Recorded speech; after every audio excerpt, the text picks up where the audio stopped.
Hi everyone, welcome to the first episode of my series where I'll be exploring childhood trauma and how early experiences shape adult mental health.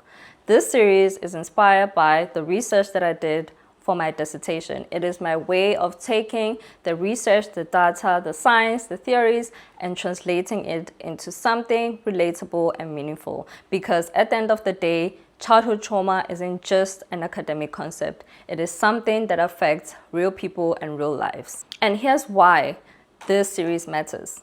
Most people carry patterns, emotions, or behaviors without fully understanding where they come from.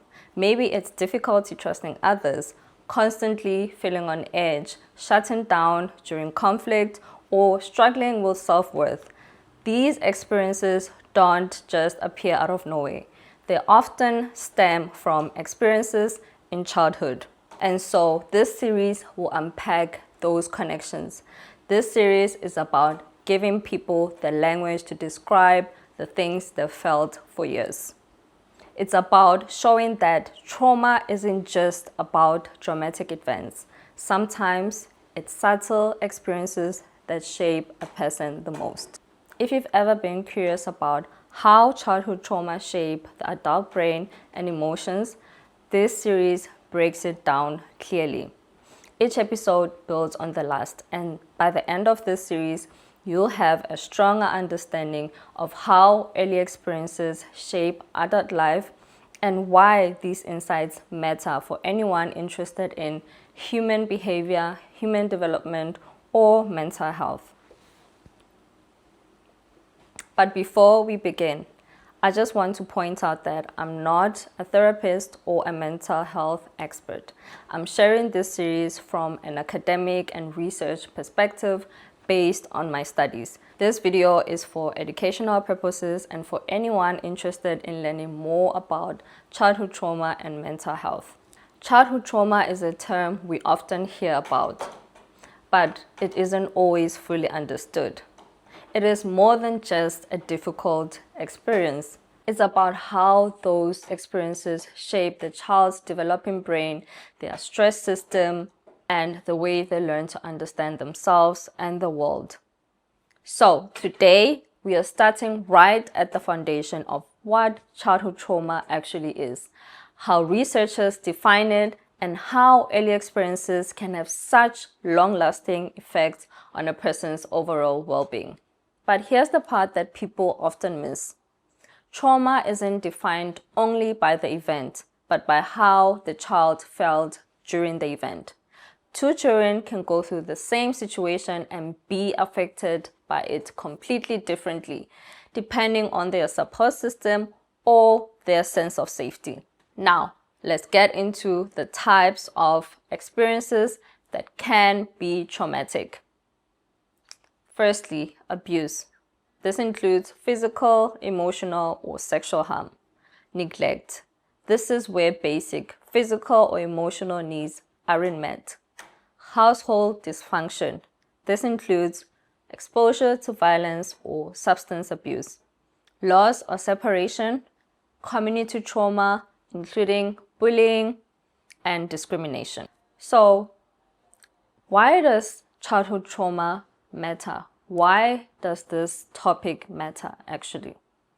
Well, I would say that this topic matters because childhood is an important stage of life where the brain is rapidly developing, building foundations for emotional regulation, stress response, learning and memory, and as well as self-worth. So when trauma happens during this time, the brain adapts to survive. The child learns to stay alert, to anticipate danger, and to protect themselves. And this is why trauma can shape adulthood, not because people are broken, but because the brain learned to survive in environments that didn't feel safe. So I want us to look at trauma as an adaptation. And in order to understand this properly, we need to look at what an adaptation really is. Adaptations are automatic trauma responses the brain develops to help the child cope with a difficult or overwhelming situation. One of the most powerful insights from this research is that trauma responses are survival strategies. They are not weaknesses, they are not failures, they are simply adaptations. Hypervigilance, sensitivity to conflict, emotional withdrawal, these behaviors make sense in unsafe environments. They helped the child survive. The only challenge is that these adaptations can continue into adulthood even when the person is no longer in danger. Now, let's move on to trauma and mental health.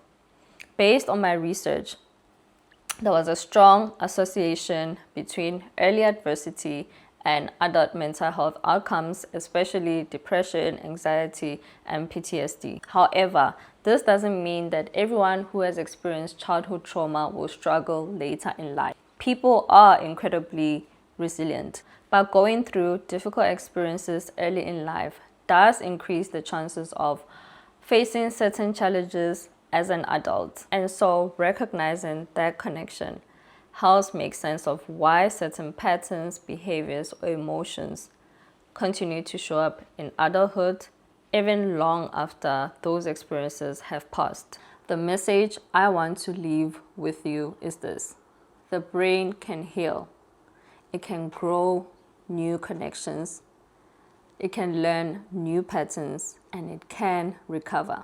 Throughout this series, we'll explore the science behind trauma in the brain, different types of childhood trauma, how trauma affects emotions, coping mechanisms, and insights from my dissertation research. Thank you for joining me for the first episode. In the next one, we'll be exploring the science behind trauma and the brain and how early experiences shape the developing nervous system, influence emotional regulation, and create patterns that can continue into adulthood.